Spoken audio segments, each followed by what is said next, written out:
E já estamos de volta com o nosso programa Vida e Saúde. Hoje falando de um tema muito interessante também, quem dera, né, gente?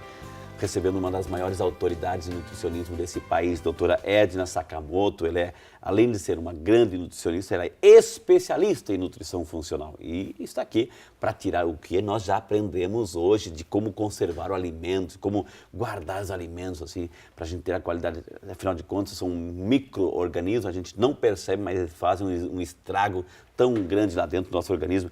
Doutora, muitas perguntas estão chegando, muitas pessoas participando. Por exemplo, lá de Quixadá, no Ceará, é nossa amiga Mariana Monteiro. Obrigado, Ana Mariana, um beijo para a senhora. A velha conhecida das cozinhas, a colher de pau, é um dos maiores vilões quando o assunto é contaminação? Pergunta a nossa amiga Mariana, doutora. A colher de pau é um problema na cozinha, né? Porque por se tratar de um produto poroso, né, de um material poroso... Ela armazena. Exatamente, Frei. Então, o que a bactéria gosta? Ela gosta de umidade, então a colher de pau retém a umidade, né, e de resíduos, né, de nutrientes para se multiplicar. Então, o ideal é que a colher de pau ela seja evitada no dia a dia, a utilização seja evitada justamente pela dificuldade de higienizar, porque eu posso tirar o resíduo, mas a colher fica ainda úmida e permite então o crescimento. E de repente eu preparei um alimento e vou usar a colher de pau, higienizo e vou usar para fazer uma outra preparação. E eu posso então estar levando a contaminação de uma preparação para outra. Então o ideal seria de fato evitar esse tipo de utensílio na cozinha. Ok. Agora, doutora, muita gente assim, questão de praticidade, de pressa, de tempo, né? O ideal seria eu recolho o alimento do almoço, da janta, sobraram alguns, né, alimentos, e eu vou guardar, eu devo guardar. Pegar uma Tupperware e colocar ali, armazenar certinho ali. Ou eu posso também colocar uma panela na geladeira, ou seja, muita gente, eu guardo a panela inteira na geladeira. Posso fazer isso ou não? Depende do material que é feito a sua panela, né? Por exemplo, as panelas de alumínio, que é o material mais utilizado para a confecção de panelas, em contato com alguns alimentos ácidos, enfim, podem estar liberando também essas substâncias tóxicas para o seu alimento que está ali na panela. Então, o ideal, de fato, é que você transfira o alimento pronto da panela, coloque num recipiente de vidro, pirex ou mesmo plástico, né? E acondicione já não na panela, mas no recipiente que vai ficar armazenado, com tampa idealmente. Eu estou trazendo todos os possíveis casos e situações. Por exemplo, está lá aquela dona de casa, aquela mãe está preparando o alimento, está lá na cozinha, preparando lá as verduras, enfim. Mas de repente toca o telefone, ela vai lá e atende. E aí pega, o filho está pequeno, vai lá, dá uma mamadeira para o filho, enfim, uma fruta, uma comida, e volta para a cozinha de novo.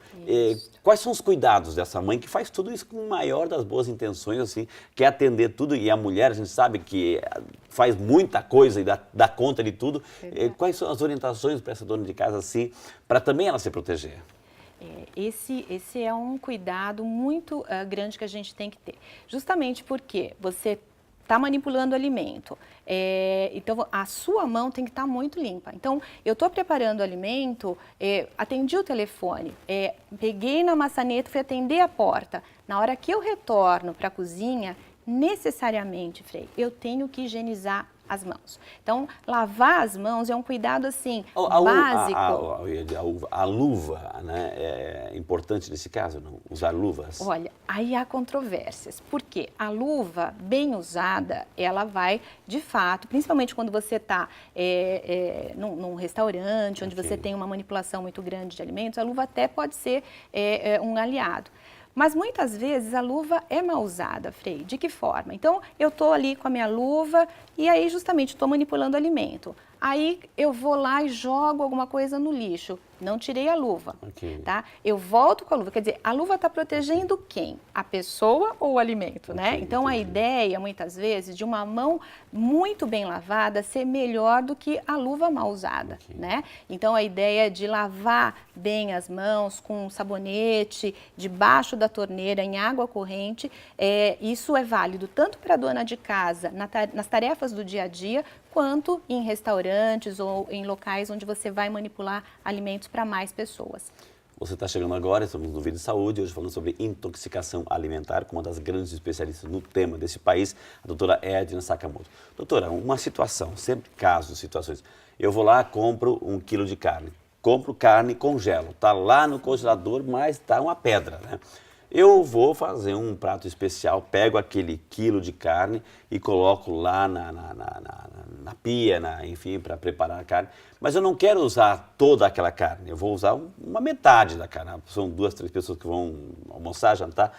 Aí eu pego aquela carne e ela descongelou, ela amoleceu. Sim. Eu só uso a metade e a outra metade. Eu posso guardar novamente a outra metade que eu não vou utilizar? Como é que é? O ideal é não recongelar o alimento, Frei, tá? Então, o que faz? Você prepara a peça inteira e congela o alimento pronto. Entendi. Então, por exemplo, eu peguei uma peça de carne, um lagarto, né?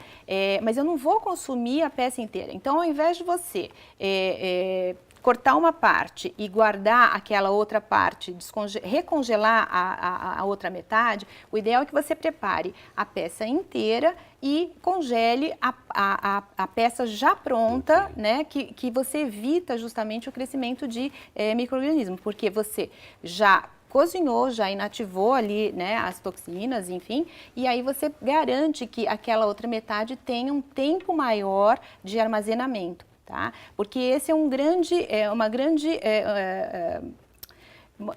causa, né, de contaminação, porque a pessoa descongela o alimento, né, normalmente descongela na temperatura ambiente, isso favorece o crescimento de micro-organismos, então o ideal é descongelar a peça na geladeira, mesmo que demore mais tempo, tá? Então ela vai descongelando naturalmente em temperatura de geladeira. Essas carnes, tem gente que quer fazer um rancho, né? Fazer assim uma comida para o mês inteiro e compra lá a carne da promoção e vai comprando e vai estocando carne. Quanto tempo eu posso deixar uma carne estocada ali no meu congelador, na minha geladeira?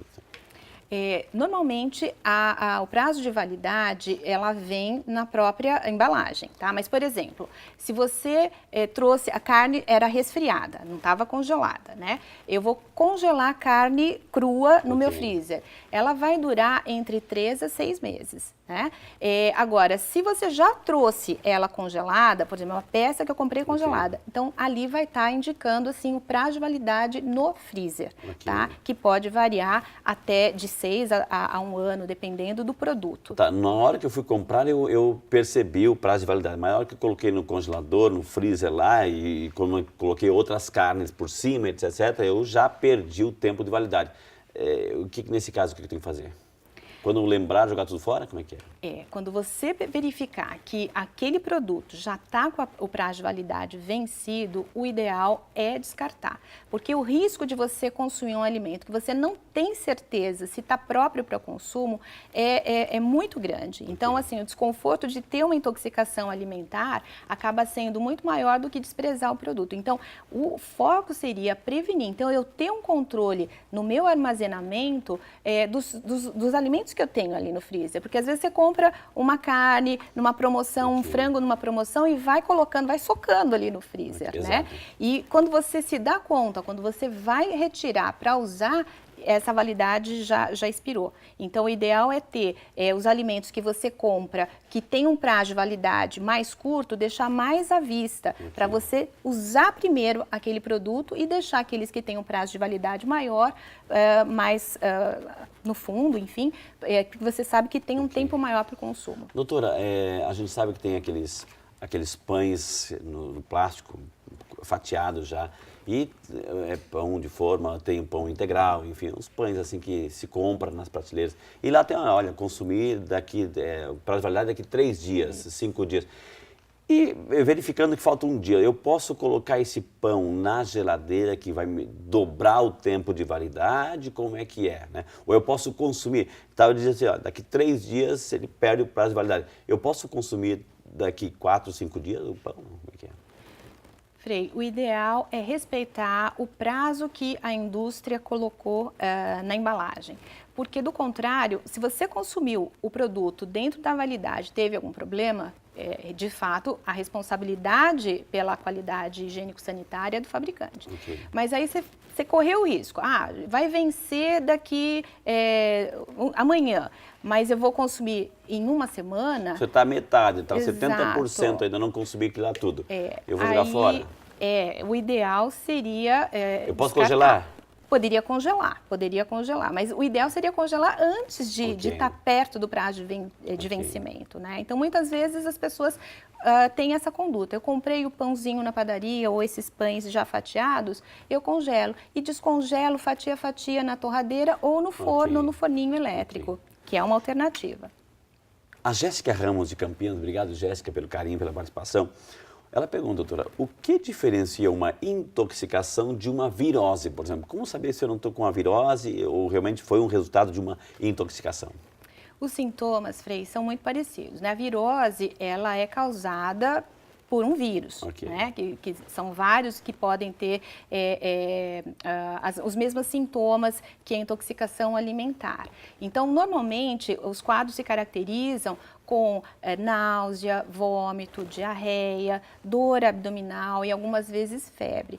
Mas essa diferença entre o que é intoxicação e o que é uma virose, só o profissional vai poder assegurar. Então, o ideal é que, tendo alguns desses sintomas, a pessoa procure, né, então, orientação médica para que o diagnóstico e o tratamento iniciem o mais rápido possível. Aproveitando o gancho dessa sua resposta, a Ana Paula Santos de Campinas também. Obrigada, Ana Paula.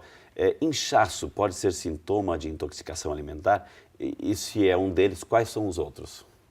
Inchaço normalmente não está associado com intoxicação alimentar, tá? Então, por esse motivo, eu reafirmo a necessidade de procurar uma orientação especializada, porque o inchaço pode ser decorrente de outras doenças, de outras patologias e não necessariamente tem a ver com o que ela ingeriu. A Gisele Biziato, de Jaguariúna, São Paulo. Obrigado, Gisele, pelo carinho, pela participação, viu, querida? O primeiro sintoma da intoxicação é no intestino ou no estômago? Quanto tempo, né, de intoxicação fica aquela sensação desagradável? Pode acontecer a náusea, né, aquele enjoo, aquele mal-estar, e pode, na sequência ou paralelamente, ocorrer a diarreia. Né? Então, isso depende também, Frei, do estado nutricional da pessoa. Se a pessoa, crianças normalmente são mais suscetíveis, idosos, pessoas imunossuprimidas, o que pode intoxicar... Uma criança. Em termos os alimentos de uma forma geral, né, os alimentos perecíveis, ela pode também, pela própria contaminação, tipo a chupeta caiu, né, no chão e não foi higienizada, ela pode estar sendo contaminada pela sujidade, pelas bactérias que estavam ali na chupeta que caiu no chão e não foi devidamente higienizada. Mas, então, esses cuidados, né, tem que acontecer nas diversas fases da vida. Porque se eu estou bem, nutricionalmente falando, se eu estou com a saúde em ordem, às vezes eu consumo a mesma coisa que você consumiu e eu não desenvolvo o sintoma. E você, porque estava já debilitado, malnutrido, ou estava com uma condição nutricional pior, acaba desenvolvendo sintomas. Então, é individual. Eu estou me tratando de uma intoxicação. Sim. Eu estou me tratando, estou sentindo...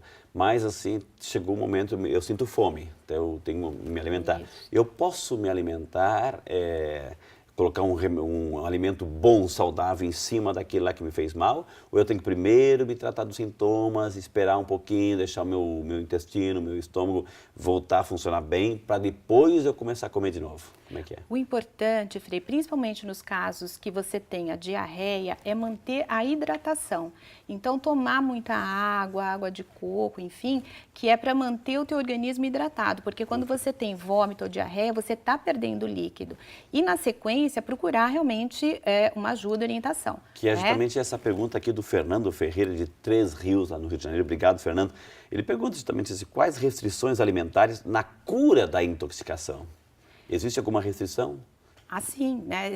Passado, então, vamos pensar, o episódio de vômito, ou de náusea, de desconforto gástrico e de diarreia, o ideal é que a pessoa volte a se alimentar com comidas, com alimentos mais leves, né? Então, evitar muito condimento, muita gordura, partir realmente para uma alimentação mais leve, então com muito líquido, uma sopinha, uma canja, ou um arrozinho ou um purê de batata com uma carninha, para poder poupar, né, todo o sistema digestório de todos os transtornos que ele acabou de passar, que é o caso da náusea, da diarreia, da cólica. Então, voltar a se alimentar com alimentos assim de fácil digestão e mais leves mesmo. Doutora, comprei frutas, eu coloquei a fruta num ambiente, né, limpo já, etc.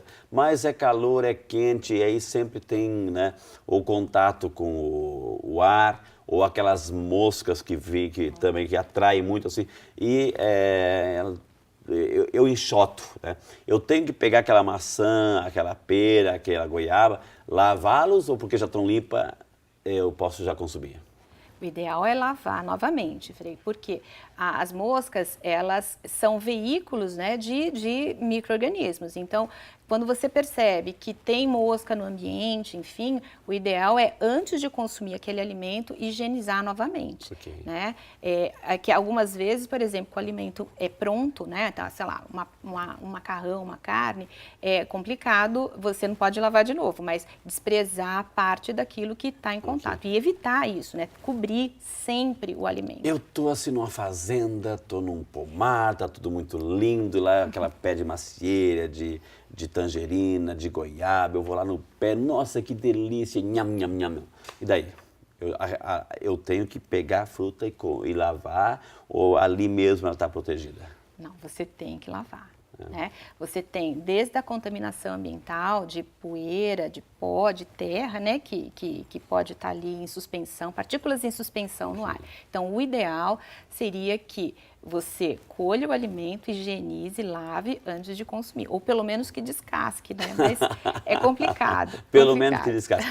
Doutora, eu vou chamar o intervalo na sequência, assim, eu vou perguntar para a senhora, a gente vai fazer agora um passeio nas praias, né? De repente a pessoa está tomando banho e tem lá alguém vendendo um camarãozinho, tem que estar lá um cachorro-quente, eu vou lá e estou com fome, eu vou comer. E de repente, o que faz, o que produz no organismo a intoxicação? Ou seja, úlcera, mata, tudo isso. Então, eu também quero saber. Você quer saber também, não quer? Então, não sai daí, a gente vai para o intervalo e volta correndo para essas e outras respostas aqui no Vida e Saúde, que ele é seu e volta já, só para você. Quando você for para a praia, principalmente com crianças, procure levar o lanche feito em casa e um lanche de preferência que não seja muito pesado. Então, colocar no queijo, colocar uma folha, uma cenourinha ralada, coisas simples.